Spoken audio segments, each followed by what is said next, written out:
Hey guys, do you want to remove a friend request that you have sent on Snapchat?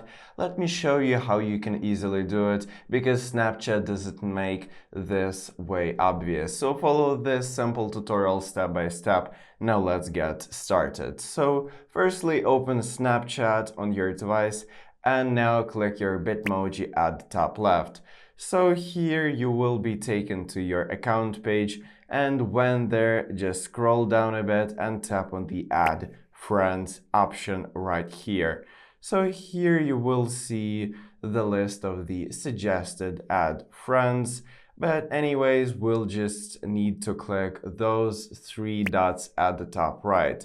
This will bring up this pop-up menu. Just go to the friends I have recently added right here.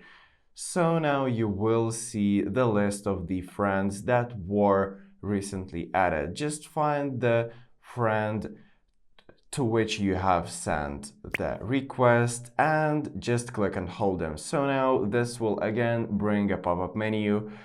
Here, go to the Manage Friendship section right here and select the Remove Friend option. So this is pretty much it, guys. Thank you for watching and subscribe for more tips.